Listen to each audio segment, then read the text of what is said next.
السلام عليكم ورحمة الله تعالى وبركاته. غادي نحضر معكم اليوم كيك بنكهة الحامض كيجي ما شاء الله في المول العجيب. فخليكم معايا ندوزو المقادير وطريقة التحضير في نفس الوقت.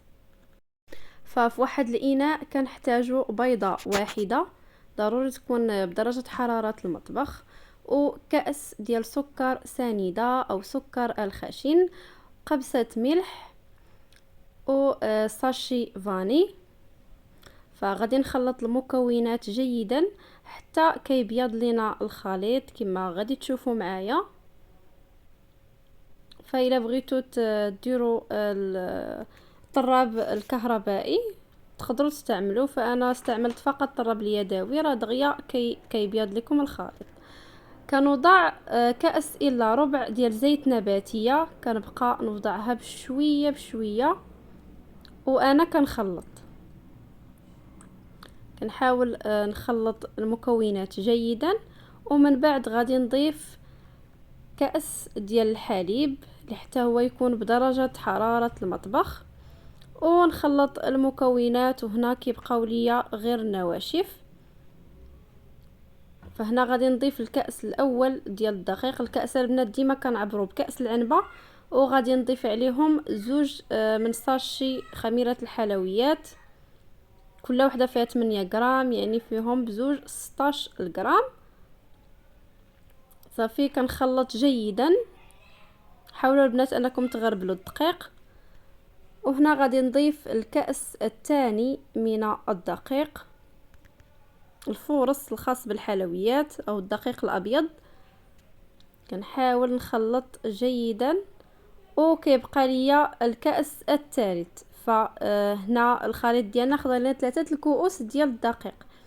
فالبنات واخا يبان لكم راه الخليط ديال الكيك ثقيل، فراه غادي نزيدو واحد نصف كأس من الماء اللي يكون مغلي، تيكون مغلي مزيان.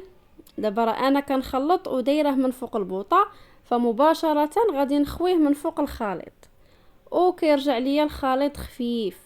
انتما كما كتلاحظوا صافي كنخويه من فوق الخليط، وكنبقى كنخلط جيدا حتى كينسجم ليا مع المكونات او مع الخليط.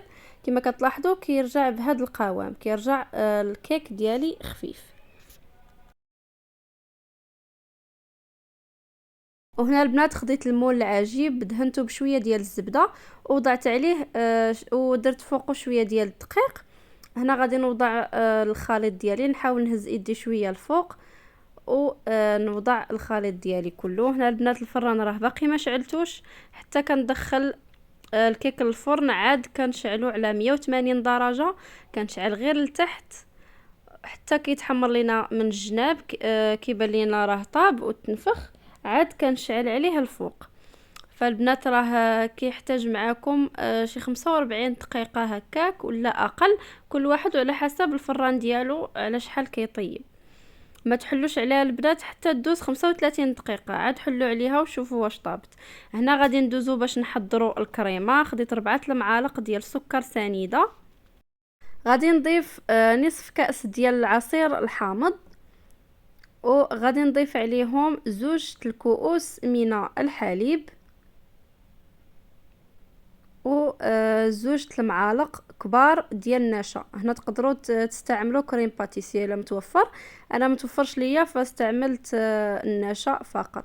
صافي كنخلط المكونات وهما باردين، عاد كنوضعهم من فوق البوطه. وطبعا مع التحريك المستمر حتى كيعقد ليا الكريم ديالي. كما كتلاحظوا درنا دوك الفقاعات راه تيكون واجد. هنا كنخويه ديريكت من فوق الكيك وهو سخون. فهنا البنات راه الكيك ما سقيتوش، ما كيحتاجش انكم تسقيوه، ولا بغيتو سقيوه، راه تيكون اسفنجي غزال ما شاء الله. صافي كندخلو الثلاجه حتى كيبرد ونرجع معكم. وهنا بعد ما خرجته من الثلاجه كنحاول انني نزينو. درت شويه ديال الحامض مع شويه ديال حبيبات الشوكولا اللي كيبقاو اختياريين. فكنتمنى ينال الاعجاب ديالكم، وما تبخلوش عليا بلايك واشتراك، وضغطوا على زر الجرس باش يوصلكم اي جديد. نتلاقاو في فيديو جديد ان شاء الله او وصفه جديده. مع السلامه.